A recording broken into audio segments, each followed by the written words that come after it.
And here we go.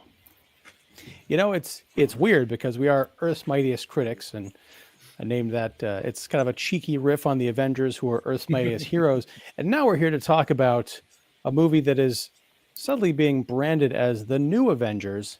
Yes, that's right. We're talking about Thunderbolts asterisk.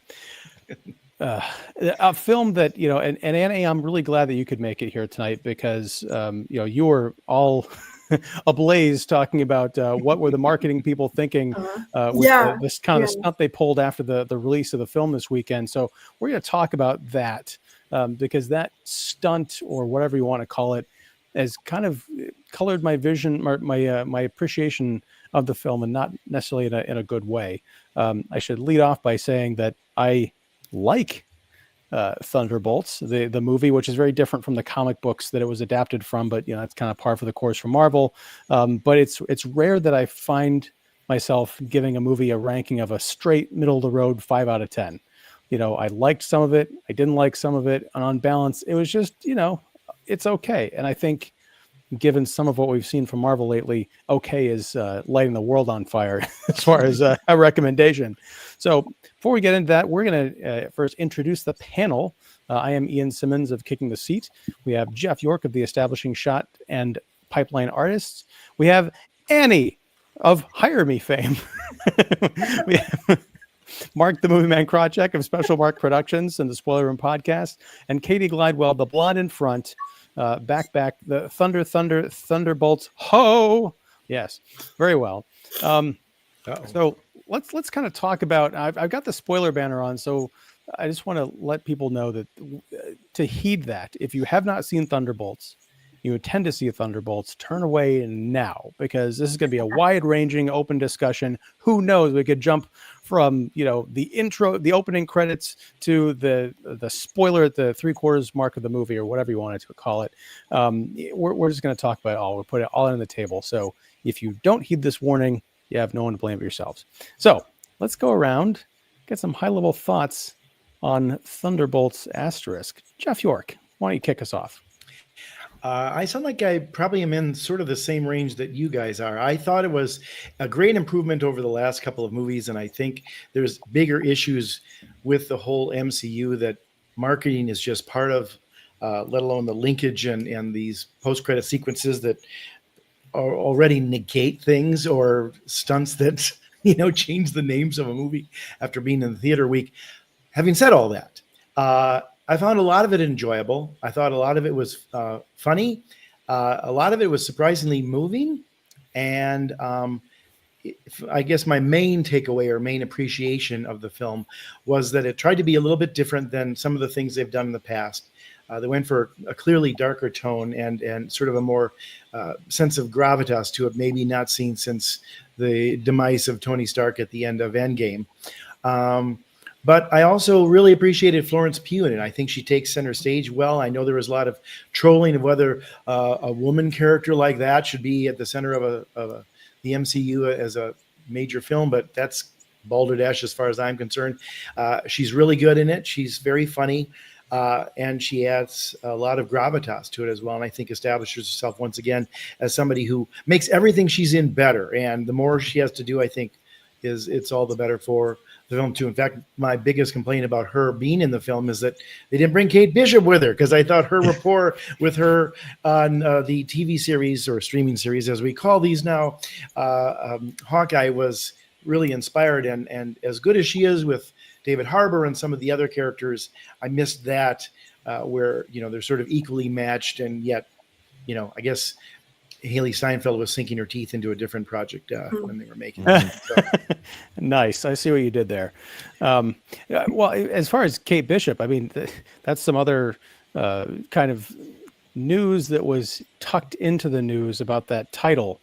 Yeah, I know a few years ago there was talk about the next Avengers might be the Young Avengers, with some of the kids we've seen in these spin-off series. And it was from Disney Plus, and it certainly was leading in that direction. But now that we've got our, spoiler alert, new Avengers, maybe she'll get looped in there somehow. I don't know how any of that's going to work, and maybe we can talk about that later. But yeah, good call on Haley Steinfeld. I really did. I like her as an actress. and I thought there was more that they could do with that with the character. Yeah. All right. Especially since they're doing a second series of Hawkeye now. So right, because they wanted to somewhere. They want to lowball Jeremy Renner. I mean, come on. Yeah. That's horrible. All right, Katie, jump in here with your thoughts on Thunderbolts. I loved it. Honestly, I thought it was fantastic. I mean, not saying much, but I think it's the strongest Marvel film that's come out this year, which is it the third or maybe only the second? I guess second. Yeah. But I honestly felt like it was a throwback to the original Avengers. I know that's been 13 years, but instead of, all the Avengers being number one, these are what they are. They are the runts the litter. They're the second best. Like, these were the ones that lost out to the people, and it's a very different world that they live in. Like, it's 6 years since Endgame. It's 12 years since the Avengers. Every one of them has kind of a connection to one of the Avengers. And I mean, Bucky is 115 or something. Like, yeah. I mean, he looks great. We all know that. But it's like, each one of these characters I felt bad for. I think it's emotional, which I think is very apropos with what's going on with the world right now. I think there's a lot of very deep messages with it. I loved the character of Bob, Lewis Pullman. I actually thought it was very funny because a number of people I know didn't recognize him. And I was like, he's kind of playing a very similar character that he did into Bad Times at the El Royale. Yeah, I mean, it's interesting. I didn't realize that character was supposed to be Stephen Yeun, or he was originally cast and had to drop out. But I think this was great. I would love to see this series expand with all of these characters. I hate they're actually calling it the New Avengers because I actually like Thunderbolts much, much better. And my major confusion is I am not familiar with the comics. I'm not familiar with any of that stuff. I do not understand why Olga Kurylenko is in every single marketing thing when she's only in the film for 2 minutes. She's the Janet Leigh of the movie. They got she's Boomerang. I mean, she's literally the Boomerang of the movie. It's okay, DC Shill. We'll get to you in a minute. Oh my God. I mean, she's in it for 2 minutes, and I was like, well, she's gonna bounce back. Oh no. Nope. Oh, why is she on everything? Like, I'm like, what? They should have had her all surrounding Julia Louis-Dreyfus's character. That would have been I don't know. But Julia Louis-Dreyfus is great. I love seeing her, as a big heavy and stuff like that. And I thought the fight scenes were fantastic. I really loved the whole thing about, we're getting to spoilers. I love the whole thing that Bob made basically people into human skin marks and stuff like that. And that kind of says a lot about the darkness of the world. But yeah, I loved it. I thought it was great. I wish I would have seen it at the press screening because I did the peasant watch with, the regular people, the normies. Hey. Sorry, I actually paid for it. But somebody was sleeping. Maybe you'll only get 2 free tickets rather than 30, Katie. Yeah, exactly. Somebody was sleeping in the movie, which that was like, no. But even though that happened, I loved it and I highly recommend it. Real quick, Mark, I think you and we can start our own out of the theater reaction series called Peasant Watch. See? There you go. Yeah. But was it a pleasant watch during that peasant watch? I wouldn't call it a pleasant watch, but yeah, it was definitely something. Cool. Thank you, Katie. Annie, why don't you jump in here? Yeah, to kind of echo what you guys have been saying, I liked most of it. I think that it is a really strong departure from the convoluted track history of the MCU so far. Is it the best? No, it's DC's Suicide Squad, and that's what we all expected. That's what we kind of got into. But I do think that for what it was worth, when Thunderbolts or New Avengers really wanted to get into aspects of mental health and humanity and reflecting on the world around us as comics typically do, or comic book movies typically do, there was a really nice departure from Marvel's he's right behind me, isn't he? Humor, because we need to move past that, and it doesn't, you know. We did get that a little bit with David Harbour, but that was also what we got in the past with his Red Guardian and Black Widow and all that, you know. So I think that's expected. I was surprised. I was delighted by how entertaining this movie was. Again, I also peasant watched it, but I think it's nice to see people excited for Marvel again. I really do hope that this has some longevity, especially with Fantastic Four approaching so quickly. I don't want this to be a layover, and especially with Ironheart coming out next month. This easily could be a stepping stone, and I do hope that the Thunderbolts aren't forgotten. Because again, like you mentioned before, we were like, oh, okay, awesome, we have the Young Avengers assembled, and now we're going to see them do whatever is next. But we also have Doomsday, and we have the X-Men and the Fantastic Four and everything else. So it's okay, Marvel could do something really cool with this, with a strong team that they put together and a meaningful team that have ties to the MCU's roots going back. What 13 years ago was the Avengers? 12 years ago? Yeah. That if that's how you want to carry out the legacy of your series, and you want everything to be interconnected with purpose, and not just for a 30-second Super Bowl commercial. Taskmaster, like I know that is, contract. Yeah, I want to be in every ad. I want to do this, blah, blah, blah. Awesome. And that's why you don't watch trailers, because if you're Taskmaster's #1 fan, don't go. You've seen it. Stay home. You've seen it. Well, it's interesting there because Olga Kurylenko is in the movie for all of like 3 minutes. Yeah.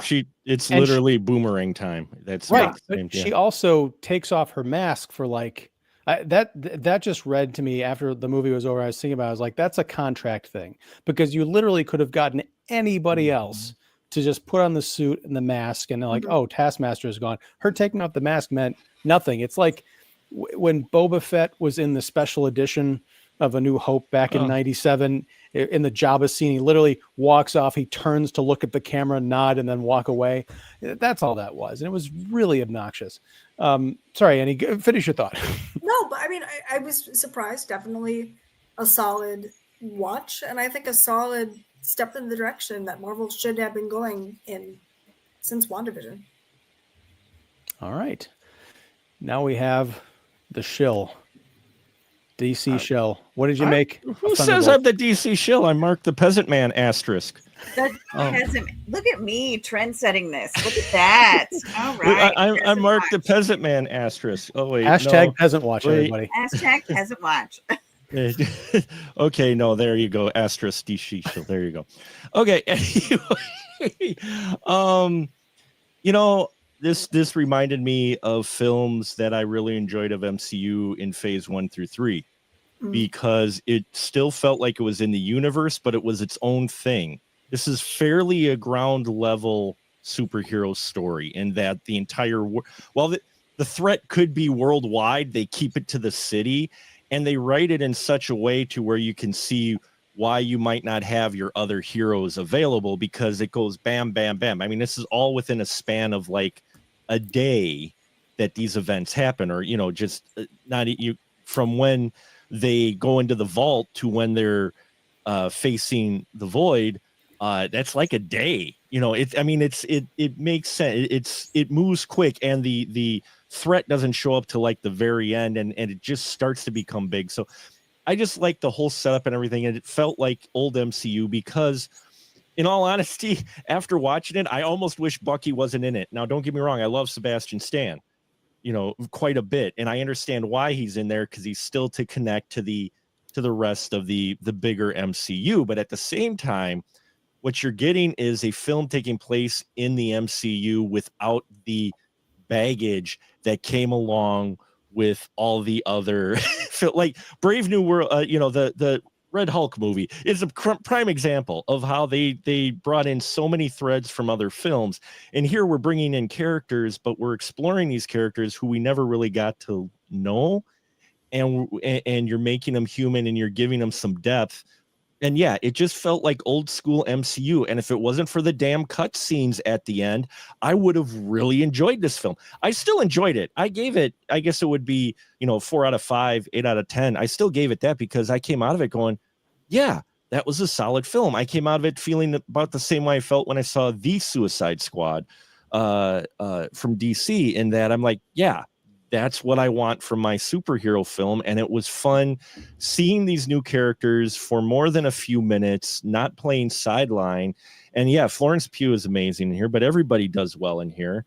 I think it's great that they got Lewis Pullman to be Bob, because in all honesty, by doing that, it was a surprise to what character he ends up becoming, even though Marvel fans may know who he was. As far as a non-Marvel fan knows, you don't get as big of a name in this role. And when he shows up, he's Bob and he's got a few powers. You're like, okay. And then as they build up and you learn more about his character, I liked that progression as well. He wasn't just like, oh, hey, now he's Sentry. Like, within 5 minutes of meeting him, it's suddenly, oh, he's got the costume. He's doing that. Watching him and learning about him was nice. Just learning about everybody was nice, rather than them assuming you knew who everybody was.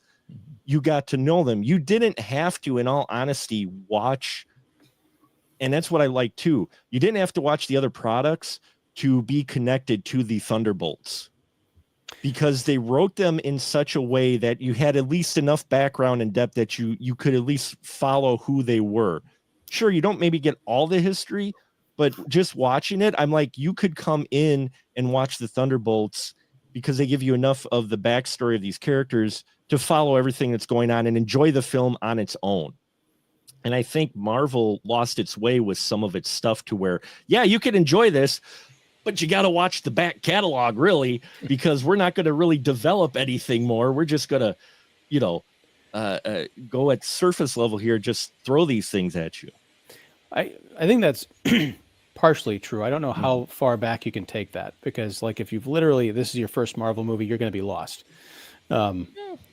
Yes, because you're gonna be like, wait, why is Sebastian Stan supposed to be 115 years old? I don't get it. This, like, there is a lot of lore here that is important, and it's a fascinating idea, an experiment that we'd never be able to run, because we have to peek into parallel universes where we'd literally never seen any of these movies before. I think this does a good job of making some of that baggage from the other films feel worth it, and like they were building to something, even if it was, if they weren't meant to be in the movies they came from, the TV shows they came from. It feels like they had a purpose here, kind of like with the assembling of the Avengers back in 2012, those lead up movies, and they finally come together. It does feel earned. This is the grimier kind of the shadow of the Avengers, which, that's why I'm kind of struggling with this idea of they're being marketed now as the new Avengers. I'm like, no, I don't want these to be the new Avengers, because superheroes are supposed to be aspirational and kind of like, the things that give us hope. These guys are a bunch of misfits. Their costumes all look dirty, and not just because this is a very grayscale kind of film, but yeah, if you're talking about, these are going to be the folks teaming up to defeat Tony Stark in Doomsday, along with the Fantastic Four and the X-Men, like, no, these are still pretty much joke characters, even if they did get, a moment to, I don't know if shine is the right word, because they're all very depressed, but they all got their moments to sparkle. Yeah. Rise to the occasion might be the word, the term, because, let's not forget, in addition to the dark attitude and sort of the dark killings, if you will, as Katie said, they're turning them into basically, stains on the road. They are black ops. They're mostly bad people here. They're not heroes. They're, the bad guys that the CIA director is doing covert things with. And the first thing she does when she's got her head on the chopping block is she wants to destroy all the evidence of this kind of stuff, including them who did the jobs for her, so they can't talk. So, to suddenly turn them into, well, they're on the next Avengers, like they were more interesting when they weren't, and that somehow these were bad guys who kind of did the right thing once in their life, or, that's what I would argue. That's the entire story arc of Yelena here. I mean, at the very beginning, she wants to get out of it. She's tired of it, and she's feeling lost and all that. And I think she's, when she jumps off the ledge of that building, you first think maybe she's killing herself, but it's just there, this is her escaping or getting down to the next level to do her deed. So she's very ballsy. And by the way, that is Florence Pugh doing that stunt. That is unbelievable that they let her do that. I mean, that shows you how good safety is, I guess, on these things. But my God, she was very adamant about that. Yeah, very much. And she's, it's good for her, but good for us. It makes it all the more interesting when you see it. But this, and I don't want to necessarily steer it right off in this direction. But Annie was saying something about it earlier. I think. It's funny because they could have left it kind of as is here, and I think that what everybody's commented on, it feels like it's that first couple of phases, where it's a little bit more modest as a sort of adventure, a lot of character development, some humor, some pathos, all mixed in with it, taking time to actually have them talk to one another and banter, which is fun. But the one complaint I have about MCU, and maybe this is too early, but I'm just going to throw it out there because we have all referenced it, is I think they can't get out of their own way anymore. And I don't know if that's the entire gestalt of the management or what they've already built or whatever, but I was really liking the movie, and then I dropped it a good half a point off of my score. Not that I do the rating points, but on Rotten Tomatoes, you have to. I dropped it from a 3 to a 2.5, even though I recommended it because of a lot of the good stuff, including Pew, because they have to connect it to all the other shit. And I'm so sick of that. Those post-credit sequences infuriated me. And it's like, okay, so nothing matters. We're doing the Fantastic Four in the 60s, but guess what? Somehow they're going to time travel to do an adventure with all of these guys. Now, I hate that, and I hate that the Thunderbolts aren't their own kind of franchise, that they're just going to be woven into like, well, we're reintroducing the X-Men, and now we've got the new Avengers, and here come the Fantastic Four. It's like they're constantly trying to repeat Infinity War and Endgame, and it drives me crazy. You make a good point there, Jeff, too, because they're expediting and they're really rushing to the next big thing. And we don't even know who the Fantastic Four are yet. Yeah, like unless you know all the backstory. I want to focus on the guys I'm there to see. If I want to go see the Fantastic Four, I'm not going to sit there for a 30-second stinger that totally deviates from the rest of the movies because the rest of the Russo brothers have to giggle everything. Yes. Like they're so goofy. I just don't like them. I think they're silly. I'm with you, Annie. We did so well with the Winter Soldier, and then we just turned into like the most pitiful stand-up comedians on the face of the earth because they got Reddit humor. I'm sorry. Like I don't like them. No, I'm with you. Well, even that ripping of the posters. I'm not there for like an hour and a half, 2 hours of Thunderbolts just to see a minute-long teaser of something I get to wait a couple weeks for. And that's it. Doesn't I get that they're trying? And they're introducing the Fantastic Four in that before their movies even come out. So what does it mean? Well, other than it means they're going to go online and talk about it. Exactly. Say, it's all marketing. It's not storytelling. It's just the storytelling here is the marketing, and that's a little bit irritating. Even with the title change, it's like it's infuriating. Well, it's a couple of things. One, the stinger, where you fast forward a year and a half or whatever after the Thunderbolts are officially the new Avengers. They've got their own pad. They've got they're trying to figure out their outfits and can they come up with something uniform. And all of a sudden there's an alert and they go and they look on the screen and they see this thing plummeting towards Earth. And it turns out they do a zoom in at a perfect camera angle rotation to reveal the four on the rocket, right? So that's setting up the next movie. That, unfortunately, is in line with the other Marvel phases we've seen. The only difference is that the movie that they're referencing is coming out in 2 months and not in a couple years. If you remember some of the early stingers, like I can't remember which the early stingers, I get them all confused. Well, there was the stuff with Thanos where there was a whole right, but what I'm saying is like right, and the Thanos stuff drove me crazy because by the time he shows up, it's like he gets up off his chair in one, he mutters something to someone else in another, he grabs the gauntlet in another, and then finally he shows up. But no, there's the one, I can't remember if it was in Iron Man or Iron Man 2 or whatever, but it's the bit where it opens out in the desert, and you see Agent Coulson going out there, and he gets on the phone. He's like, you know, you're going to want to see this. And you pan over, and it's Thor's hammer sticking out of the rock. And you're like, what is that about? I don't even think they had announced there was a Thor movie at that point. So it was a big surprise. Like, oh, this universe is about to blow open. We already know, because we know Doomsday is coming and the X-Men are coming. A lot of this stuff, the narrative is being driven by press releases and not necessarily anything resembling an organic story. So there's no surprise anymore. It just feels very perfunctory. The other thing is, you know, like the Fantastic Four itself, I don't know. I don't have any enthusiasm for it, but I don't see how these characters are going to interact with those characters unless it is going to just be a giant joke fest. And then I can't take the threat of like, oh my God, what if Tony Stark in an alternate reality became Doctor Doom? Doctor Doom is a serious, like heavy, dark villain, but with the Tony Stark DNA woven into there. And maybe they'll play him as just like, he actually is Doctor Doom. There's no wry irony. There's no winking or sarcasm. He is just Robert Downey Jr. unleashed as an evil, like giving a performance that we haven't really seen from him, which would be fantastic, no pun intended. But by the time we get there, I'm not convinced anymore that we're going to get there, because the marketing seems more and more desperate. The films seem less and less interesting. But, you know, is there going to be an audience for this? Speaking of the audience, I know there's the asterisk on the Thunderbolts logo. It's been there for months. It reminds me of the Kurt Vonnegut drawing from the opening of Breakfast of Champions, where he says, "This is my drawing of an a-hole." But all of that aside, the whole mystery has been, what's with the asterisk? What does it mean? At the end of the film, you realize, oh, it's the new Avengers. Ha, ha, ha. This is a big joke. But then the movie comes out. I don't know if this was planned, but it feels like a weekend shareholder meeting with a marketing summit saying, this movie made $76 million right before the Fantastic Four. We need to get some energy.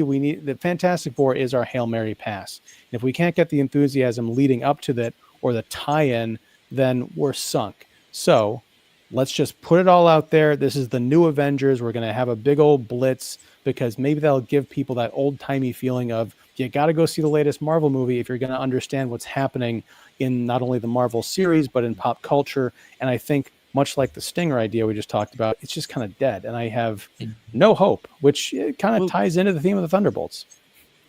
Well, the problem with the Stinger is it ended up neutering, pardon the term, but it ended up neutering all the character development you had just done during the entire movie. Because what do they do when they open it? Oh, Sam Wilson is trying to copyright, trademark the Avengers name. I'm like, what sense does that even what sense does that even mean? You know, that whole cutscene just ticked me off, because I knew where they were going to go with it. And I'm like, we don't need this. But by making them the ha-ha and finding out later that it was the Russos that directed it, it wasn't even the main director of Thunderbolts directing that cutscene. It was the Russos shooting it on the set of Doomsday, apparently, one of the sets of Doomsday. And I'm like, you've totally just pulled the rug out from of all these characters and knocked the wind out, even naming them the new Avengers. And what's funny is they made such a big deal of it. We all watch the movies. We know what their intention is. When suddenly you get that swell of the music, they do the epic thunder title, and then all of a sudden, the new Avengers, like, this is supposed to be like the final hook, like, right? And then in their marketing material, literally Monday morning, they're doing that to every poster. And you're just like, well, you took away the little hook, whatever it is that you were trying to go for with the film, for one. And two, now with that cutscene, you're like, oh, these guys are going to get sidelined again. And I feel bad for them, because everybody put in their heart, as you all said, all the performances I loved in here. I loved everybody in here I'm like, again, it felt old MCU. It felt like, this is cool. They're kind of hitting the reset button. It's not a perfect film, but by any means, but it was far better than a good chunk of what they have offered up so far, you know? And then to do those cutscenes and neuter it just to set up for the Fantastic Four, which you already knew what was coming out. Here's where they missed the mark. You've got a bloated budget anyway, right? you do an X. You actually film 2 films back to back, and you have the Thunderbolts, and then you do. You're talking about Ty West. I thought you were talking about the X-Men. No, not the X. Got it. Okay. You do like they did with X with Ty West. They filmed 2 films back to back. One of them you knew about, the other one you didn't. They reveal the new Avengers the next week, and they say, "Hey, guess what's releasing? The new Avengers film." Then you have the film where they're dealing with the superheroism. You could completely move into that and then lead into Fantastic Four. At least give these characters more than one movie to explore even the further depth that you start to introduce us to, because you got us to care about these characters, and then you pull the rug out by going, oh wait, here's the Fantastic Four. You know, it's like, hey, I won first prize, and then this guy comes in the room and goes, I won the grand prize, and then you're just like, well, yeah. Well, how about just letting them enjoy the success and the good reviews and the decent box office of this movie for a week? Yeah, they couldn't even leave it alone for a week. They had to do this stunt. It's an antithesis to the entire testament and moral of the movie, where you get these losers, I guess, in a way, these nobodies, and they get to win for once in their life. And as soon as, like Mark just said, the guy who wins the grand prize walks in. What you're actively combating the message. Where's our movie moral man? Where is he? You know what I mean? This is Don's domain of everything has a lesson. Well, but see, this is where it's marketing versus storytelling, because all of this is a scheme. Yeah. It's a scheme. And even to your point, Mark, about they're going to be sued for the copyright. Who gives a shit about that outside of Sunset Boulevard and Hollywood and Vine? Not a single person in the world even knows how that stuff works outside of those kind of things with the intellectual properties and IPs and all that stuff. That's something for Deadline. But here, Kevin Feige thinks that's what's got to be in the movie. It's like, what? It's undermining it on so many levels right there. It's like, do you even realize that is a in-joke that has no place in Reddit or for an audience in a theater? No place. I think it could have worked, but as a gag, and I think in the trailers, a throwaway line maybe. Well, but even just as the culmination of a gag leading up to something really meaningful. And here's a good example. In some of the trailers, and I think this line was cut out of the final film, when someone says, yeah, we're the Thunderbolts. And then Bucky says, we can't call ourselves that. And he looks really pained. There's sort of that running through line of like, what is the Thunderbolts? It's no longer a reference to Thunderbolt Ross, who was Harrison Ford's president character in the last one, which goes back to the comics. And he was sort of the rogue general who started the Suicide Squad of supervillains. We'll talk about that in a minute. But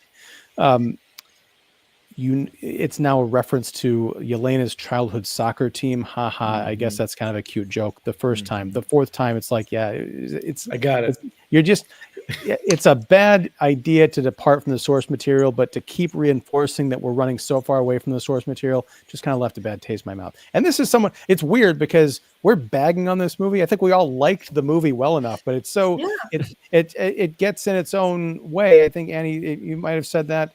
That it's so frustrating. But as far as the Thunderbolts, at the end, you had 2 opportunities. One, when Elaine Benez, I want to keep calling her, Julia Louis-Dreyfus, or Valentina Allegra de Fontaine. Yes, Julia Louis-Dreyfus. She unveils at an impromptu press conference. Tulsi Gabbard. There you go. Tulsi Gabbard. That white streak. I think that's intentional. Or Old Rogue. Old Rogue. Old Rogue.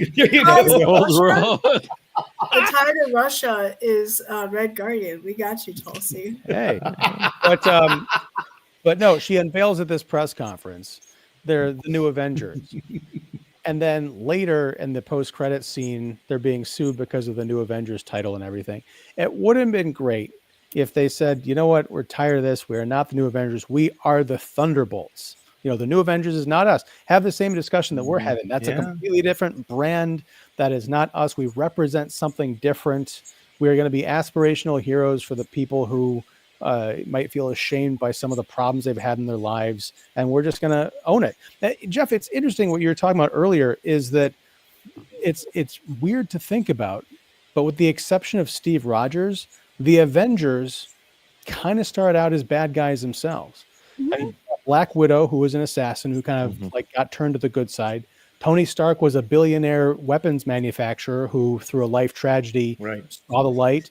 Bruce Banner was messing around with science and rage issues, and he became this superhero. And Thor started out as this spoiled, cocky alien god who got disgraced son and sort of thrown out of the royal family, if you will, the Prince Harry of. Oh my gosh! Don't give them any more ideas. But anyway, I think this is just like the amped up version of the Avengers. I want to say it's the dark side of the Avengers, but they have the same kind of DNA. These sort of misfits who became something big. And I think the main difference is that going into the Avengers movies, these were already pop culture icons: Thor, Iron Man, the Hulk. Whereas here it's like you've got Red Guardian and Black Widow's half-sister. Their job is the Black Ops.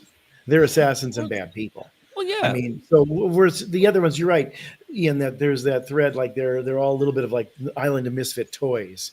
But here, they're CIA Black Ops. Right, so but I mean, the thing is, like, what Tony Stark did before his, awakening moment, and what Black Widow did during her time. I mean, I'm sure she killed more people than the Avengers combined in all of their exploits. But what I'm saying is this is just a difference by degree. And I feel like there's almost a missed opportunity to really dig into that story and that parallel.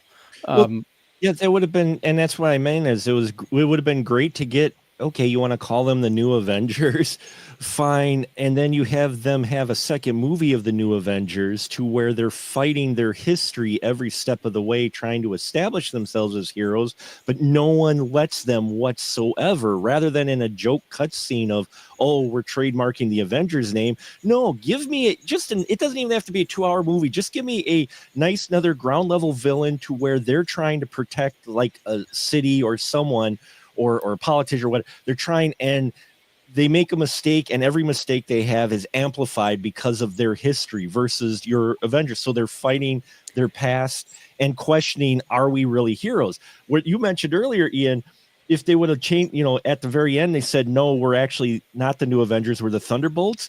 That would have been a fun gimmick, because you first get the gimmick of, oh, they tear the paper and it goes from, Thunderbolts to the new Avengers. Then you go to this cutscene where like, no, I can't take this anymore. Yeah. We're the Thunderbolts. Swell music. They show the torn label. Then you either get a sticker labeled back or you get another tear. And now it's back to the Thunderbolts. And then you end it, because then you can end on a joke. You still give them the Thunderbolts identity and you give them room to grow.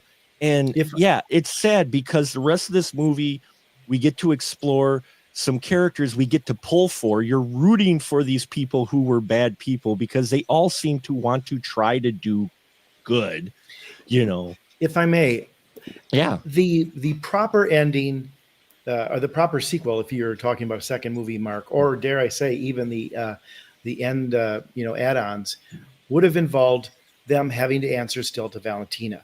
So the whole ending here is that she gets away with it. She's the villain here, which is interesting. She's not some big person that they vanquish or has a superpower. She's just a very shrewd, evil CIA. She's Amanda Waller. But the fact is, at the end, she gets one over on them, and that is, oh, you're going to expose me to me? Well, look, I've got a press event. Now it would have been interesting to have them in those final scenes. Like, what happens a year later when they're still working for her? And she comes in, hey, guys, I know you don't like to see me in your own place, but I've got a new assignment for you, whatever it is, or something like that. That's what they should have done. And that would have been a great sequel, because to me, then you've got the automatic tension of like, I don't like my boss.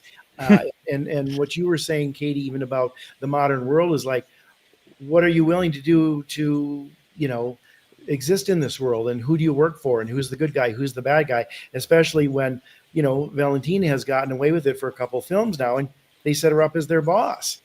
How did they miss that? No, they've got to make it all about the Fantastic Four, to your earlier points about so much is riding on this. But the thing that gets me as both a fan, as a critic, as a marketing guy in the world of advertising, is it's so bald-faced just about, well, we really don't care that much about the Thunderbolts because our big nut that we're spending on is the Fantastic Four. And to me, they haven't even introduced those characters. And suddenly I'm supposed to be invested in these guys somehow helping them, or somehow now the Fantastic Four is in their realm. Why are you doing it in the 60s if you're just going to easily have them time travel again? It's like they haven't forgotten all the problems that if you can't kill anybody and time frames and timelines don't mean anything, then you've just asked me to invest in people and a whole conceit with the Fantastic Four that is meaningless. And they've already set that up before the movie has even been hit the cineplexes. That's them so bound up on their own underwear, it's ridiculous. Well, it's insulting. Katie, I want to let you jump in here for a second, but before I forget this thought, you're talking about the marketing, Jeff, and the push for Fantastic Four. It's so deep that I went to see this movie in IMAX last week, and the whole IMAX presentation where they have, it's almost like a 3D experience where the number countdown and it takes you like 10, 9, all the way. It was all done up in a special Fantastic Four branded 60s iconography. Oh, and the 4 was, of course, the Fantastic Four. No, this summer. I'm like, oh, stop trying so hard. All right, Katie, I know you've been trying to jump in here, so get to it. No. I mean, one, I love everything that we've been discussing, and especially the fact that with all the character development that was built on the film, that end credit scene kind of ruined it. And I was thinking while we were discussing it, it's like I brought up the fact that I felt like all these characters, this was like a throwback to the original Avengers, and then we ended at Civil War because I just felt this like anima, and I'm like, I don't want to end on Civil War. It's like that. We just got to know you guys. You were just getting your banter. We were just getting to know like the little idiosyncrasies you have and like coming together. And now it's a year and a half later, and I feel like you guys hate each other. There's something going on. I'm like, I don't want to see that. I love what Mark said is like, new Avengers and then stamp, no, fuck that. Sorry. Thunderbolts.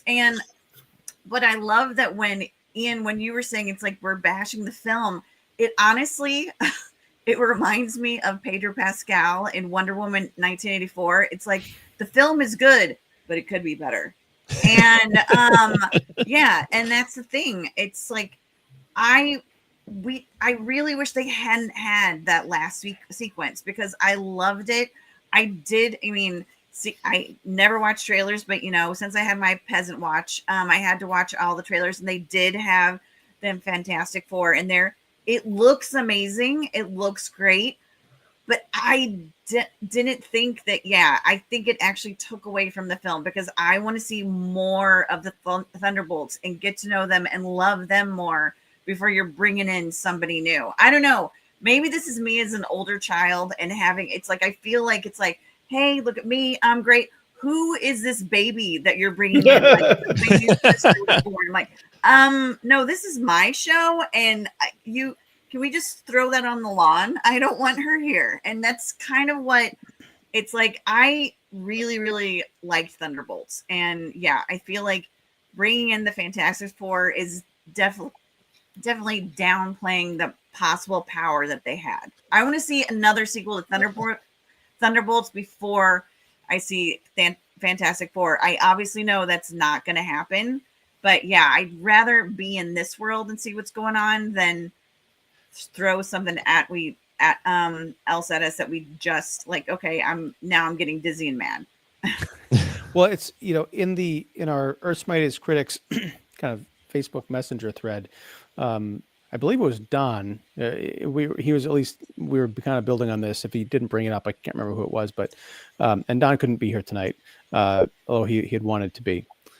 He was asking like if we were to do something with the original Thunderbolts concept, wouldn't that be cool? And I mentioned, well, the villains would have to be alive in order for that to happen. Yes. We're talking about who is around from the MCU that you could do that with. And he brought up, Zemo, who's still discoing it up somewhere, I guess. But, everybody else that they've had as the major threat has been, vanquished or disintegrated. But I read some of the original Thunderbolts a long time ago, so my memory is kind of rusty, but the conceit was Thunderbolt Ross, the kind of the general, the guy from the Incredible Hulk, who was kind of the Hulk's nemesis, the big government guy. He had this project where he would take supervillains. There you go. I got it. Yeah. Wow. Is that a popcorn bucket? It is. Where do you eat the popcorn from? Here, behind his head. Oh. Okay. That's at least better. Wow. I got it on sale. I did not spend the full money on this because I'm not doing that anymore. It's dumb. Well, there you go. But the idea was he would take these supervillains and he formed a team of superheroes based on supervillains who are posing as heroes. And the thing is, the villains, in doing acts of heroism, some of them started to get a taste for doing good.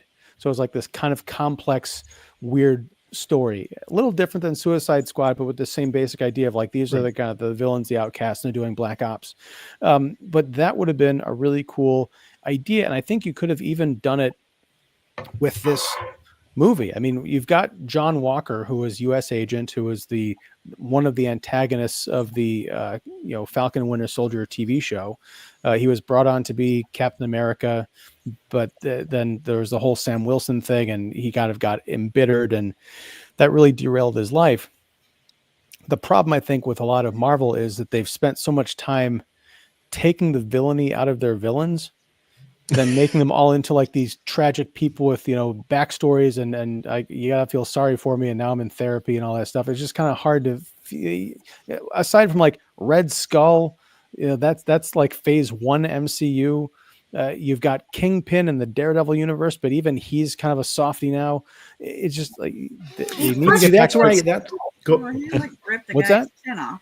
He ripped the guy's face in half. Yeah, I he wouldn't ripped the call that guy's some- jaw off. I know, but the thing is, that brutal murder. Yeah. no, because what I'm talking on. about, he's still in therapy with his wife. Okay, the He was talking about Vanessa since day one. Like, you embarrassed me in front of Vanessa. We're never moving on. What I'm talking about is like if you want to get back to the roots of real comic book villainy, okay. These people, you would never see the Wilson Fisk from the pages of the Daredevil comics in frickin' therapy. I'm sorry. It's just not going to happen. Okay.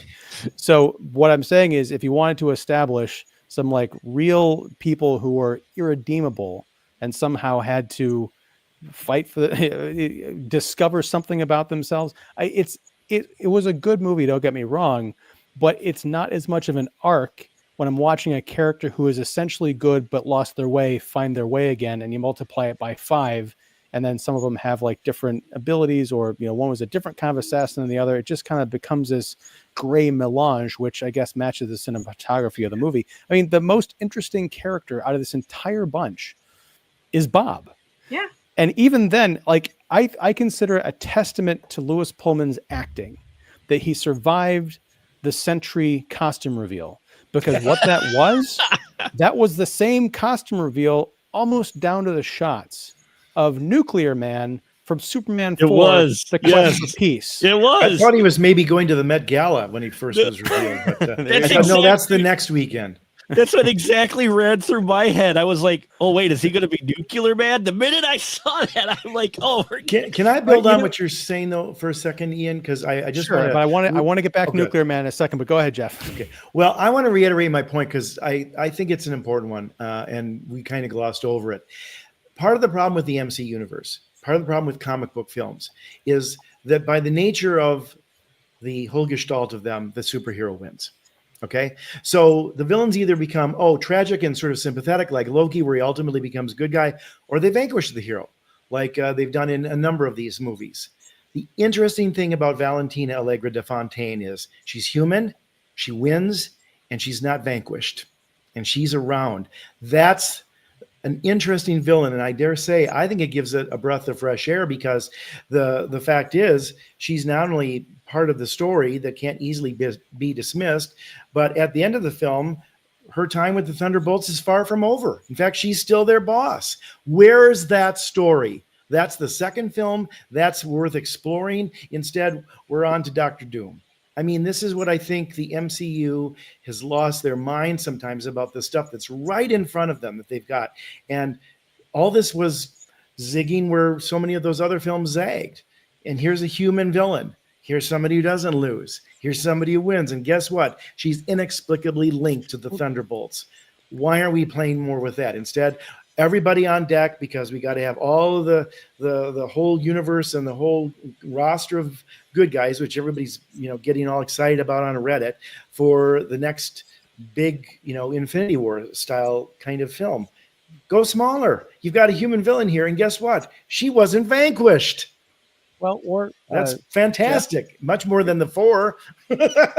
well, Jeff, just consider this. You mentioned that at the end of this movie, and this is going to be the setup, the sequel, the Thunderbolts are still in her employ, in her web, exactly. Right?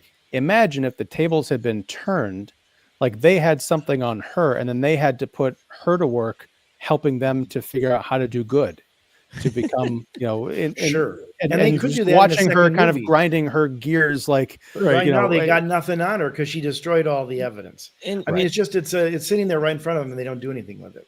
Yeah, well, I mean, there's a reason why Viola Davis, pardon my DC reference, but it kind of parallels this character quite a bit in that there's a reason why Viola Davis has survived, her Amanda Waller has survived whatever iteration of DCU comes around. She's still there. Why? Because the Amanda Waller is a similar character. She's a human. She doesn't have any special power, but she's smart. She knows how to game the system. She has absolutely no qualms whatsoever about doing whatever it takes, what she feels is good for the humans. For her people or whatever. She doesn't care for, superhumans at all. And it's kind of the similar vein in that she's someone who doesn't have superpowers, but she's a very powerful character because of what she's able to do, even as a human, because she has to rely on her wits. And we have this same potential character here who's now, I'm trying to figure out how she's going to deal with all of these fantastical people that are going to be coming out, Fantastic Four and all that, when if you would have kept her in the world of the Thunderbolts, at least for another movie, you could at least explore some of that more. But I have a feeling that keep the Thunderbolts separate. A lot of great stuff we found in the Thunderbolts, I think, is going to fall to the wayside and just be forgotten. Like, okay, here you go. Here's the carrot. Here you go. We did this. Yeah. Now we're back to the show. I guarantee you that Allegra de Fontaine, or whatever her name is, she's going to be in Doomsday for a minute, and she's going to get like death ray zapped by Dr. Doom or one of his minions or something. It's going to be a gag, right?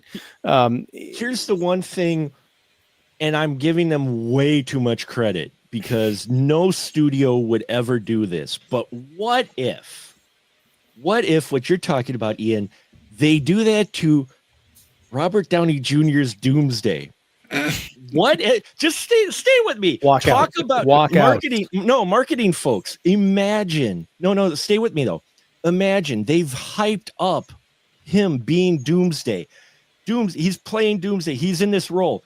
You get to the movie, he gets killed by the real Doomsday, who is surprise casting that they kept in secret somewhere because the Robert Downey Jr. is some variant or whatever that gets either, snipped or erased or whatever, and then you have the real Doomsday played by a heavy that nobody saw coming, and then he plays the real Doomsday, and you don't have that baggage, and now you've got this new actor, new character for the Marvel folks, people who just watched the movies, and it at least would have been interesting rather than having 2 points, Mark. If they do that, you're going to see fiery versions of those Minecraft movie theater antics, complete with chickens.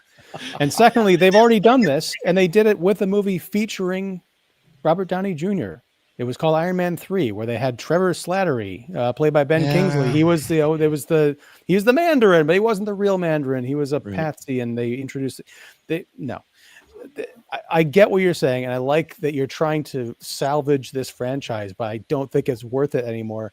Honestly, it sounds like he's trying to salvage the studio.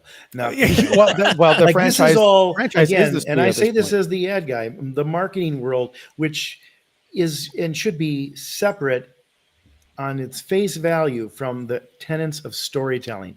I don't know if Marvel knows the difference anymore. Well, I don't know if they care. One of the things, as much as I liked this movie, I couldn't help but be distracted by the climactic scene in New York where Sentry has been introduced. And again, credit to Lewis Pullman for being able to take what is a ridiculous character introduction and have him go from being this kind of laughing stock to turning into the wounded, like all my past bullying and trauma is coming out, to wait a second, I might look ridiculous, but I've got all the powers of the Avengers put together. You just told me this. Why do I need to listen to you? And then he gets really dark, and then they shoot him, and then it gets really dark and he becomes a void. But in between all that, after wiping the floor and the windows with the Thunderbolts go outside, and they're like on the street. They're broken, they're battered, they're defeated. They're like, we can't do this. It's in all the trailers. If you'll notice the background characters, this was either a mistake or it's some kind of meta commentary on where we are at in the Marvel universe.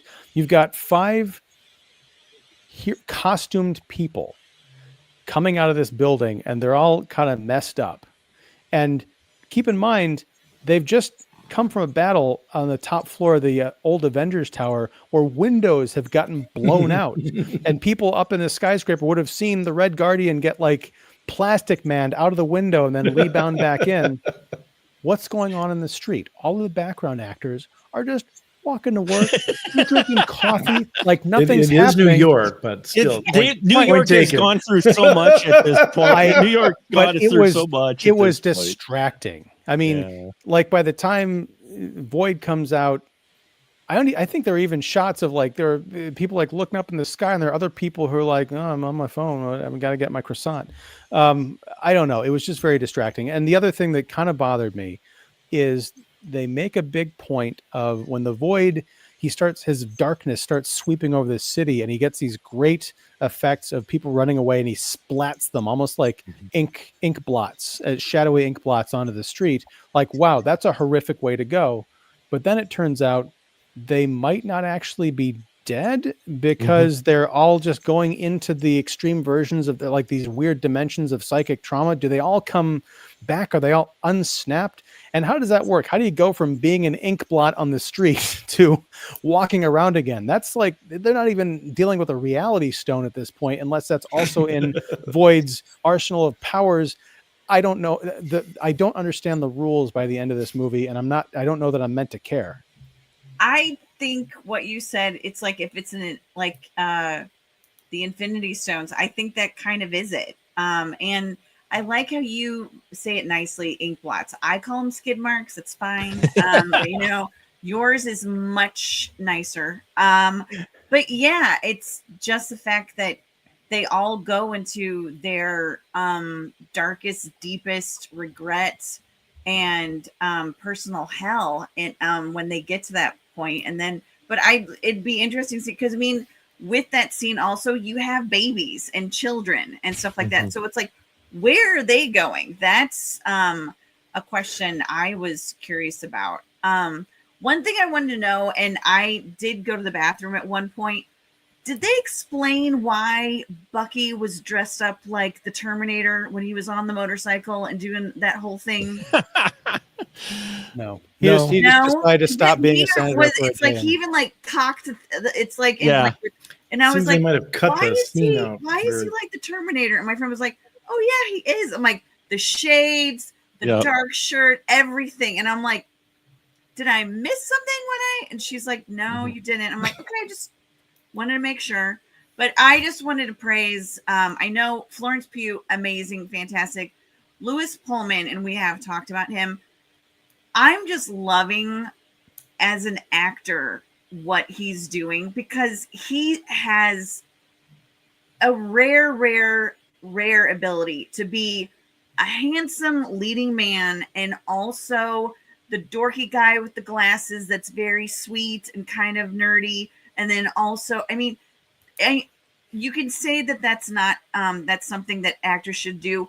In this day and age, you don't have that. Like, he's been in stuff with Chris Hemsworth. Chris Hemsworth can't do what Lewis Pullman is doing, where he can like volley between so many different characters and truly embody them as a character actor. And being in the MCU, I hope he still does these, you know, small indie films. He's doing like Starling Girl and Press Play and stuff like that, because I'm really liking, like, even the smaller parts that he's in. He's really, really like, his repertoire is just getting better and better. I loved him in Lessons of Chemistry. I loved that he's in this, and just seeing the arc that he has as a character. So yeah, sorry, I just wanted to praise him, because I think, you know, he had a small part in Maverick, which good for him. And he actually complained that his character in Maverick was Bob, and then he's Bob in this. I'm like, Yeah. Sweetie, there's not going to be many people that remember you in Maverick. So that's really sweet that you think that people are going to be like, oh, why is he Bob in two things? It's like, But yeah, I just want to give a little bit of praise to him. And I think it's right to do so, because it really is late in the film where we do come to appreciate him as a character, and it does have this sort of slow burn development as we get to know Bob and kind of what he went through. It is, you know, kind of classic ground laying storytelling, which we haven't gotten in Marvel, you know, in quite a while, and it's kind of refreshing. It's also interesting. I know Mike Crowley's doing a YPA reviews live stream tomorrow about Ang Lee's Hulk from 2004. So I want to give that a shout out. This is going to be at, I think, 7:35 Central tomorrow, if I'm not mistaken. I'll leave a link down below after the stream's over. But this movie did kind of remind me of Ang Lee's Hulk, which I haven't watched in, you know, 20 years, whatever it's been. But it's the whole idea of a superhero movie with very like big kind of action and in that case literally comic book elements with the transitions and that kind of panels and things. But it really is about what happens when you mix severe childhood trauma and even adult trauma with the idea of tinkering around with with superpowers and genetics and things like that.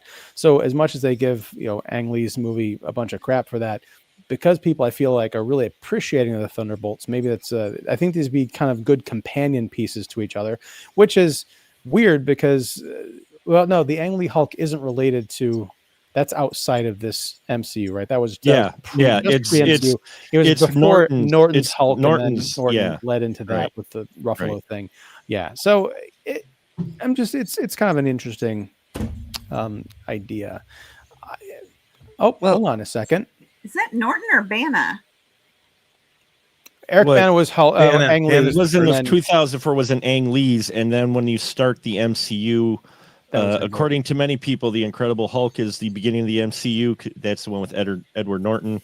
I will stand on the hill and die saying Howard the Duck is the first MCU film, but that's neither here nor there. Sorry, I will. It is. But one thing I liked about the Bob character, and it's they didn't reveal too much, but if you pay attention to the trailer, you know he's somebody. I knew he was the Void by the end of the trailer. Well, I didn't know. No, well, I avoided most. I avoided most of the trailers. The one trailer you do see, yeah, avoided it. What? Nice. Outside of the first trailer, I think that's the only one they ever played. You do see partly where he's got bullet holes in his bed, in his gown at one point. But other than that, they don't hint at too much of who he is in that very first trailer that we get, which I liked. But it was funny because I knew where they were going to go with his character. Because I saw that scene, but when they drop about his character jumping from depression to delusions of grandeur, and then I'm thinking, oh, I bet he's got superpowers. I'm like, I'm interested to where see this. They created an interesting villain, which Marvel hasn't had, and most comic book, films haven't really had in a while. They're like, oh, here's the bad guy. I mean, the earlier comic book films seem to. at least give your villain more than just he's bad. Yeah. I love Guardians of the Galaxy. But even the big bad in that wasn't really I didn't feel anything or care about. I'm like, okay, he's bad.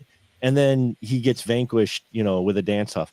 But that's the one problem is the Marvel really seems to focus on just your heroes, and your hero's only as good as your villain in a lot of cases, with most, as we all know, reading comics a lot of times. And I don't know. I liked Bob in this. If it really is, if I would have rated it higher if the last 5-10 minutes of this, including the credits, were different, I would have really loved this film. But... Yeah, and Katie, you're right to avoid trailers. Because it's like this weird mix of Ebert's Law of the Economy of Characters with, I don't know, just watching all these comic book movies, because it's like you got Yelena and Red Guardian and Bucky and Bob. Who's Bob? He's the witty comic relief. They're like, I don't know what I'm doing here. But then they show a brief shot of the Void up in the sky. It's like that kind of the shot with the crane, everything. I'm like, he's the only other character with like long kind of flowing dark hair. Oh, it's freaking Bob. Yeah, I guess I don't need to see this movie. I'm glad I did, but Hollywood, it would be nice if you could just let us have just one surprise. Now I will say, no surprises. You're gonna get everything within a 3 to 5 minute window, and we're gonna make you watch it if you go to the movies. And then you're gonna pay for it. You're gonna pay for it too. I went to go see the Revenge of the Sith. I was hoping they would do like old Star Wars trailers or something. No. You're going to pay for the stuff that you're not going to see. I thought you were going to say you were surprised that Anakin turned into Darth Vader. Yeah, what happened to that guy? I was really rooting for him. It was upsetting. Wait, what? Yeah. Sorry. Hey, yeah, Anakin. Spoiler banners are on. Oh, yeah. Spoilers. Yeah, and Padme is the mom of both Luke and Leia. Get out of here. Totally off topic, but I realized this watching Revenge of the Sith. Did George Lucas name Luke after himself? Oh. Ooh. See? Uh-huh. No, but can you be the main character in your own story? Well, I don't know, because it was talked about at the time. They asked him that at the time, and I think he nodded. I think he said yes. Well, did he nod and say yes, or did he nod just because he kind of like has this kind of disposition? Generally, people write one of the back to the but I mean, like, if you're going to give away your entire story within a trailer. Actually, I have a question regarding that too, though, because I was thinking about it. When Padme gives birth to Luke and Leia, why does She's got a whole beat on? Sorry, why does Anakin not know? I mean, did they not talk about the names of their kids before they were going to be born? Like, she just like blurted them out, and that was it. He didn't have a chance to, because Palpatine was too busy having his bromance with Anakin. So did Palpatine think of Darth Vader off the dome? Like, was that like in the moment? It was. It felt like it, but then again, it felt like most of this dialogue. It felt like most of the dialogue in Revenge of the Sith was just off the dome. That is true. I'm feeling like Jim Carrey and Batman Forever. Too many questions. I want to get back to the movie. The dialogue in Thunderbolts was far better than the dialogue in Revenge of the Sith. Yes, it was. And I want to talk about the one surprise. Annie, I 99% agree with you, but I have a 1% disagreement as far as surprises. I had a genuine gasp, and David Fowley, if he were here, he'd be able to attest to this. In the theater, when Red Guardian he saves that little girl from the falling building debris, and then he's like, you're safe, little one, and then she gets poofed, she gets ink blotted.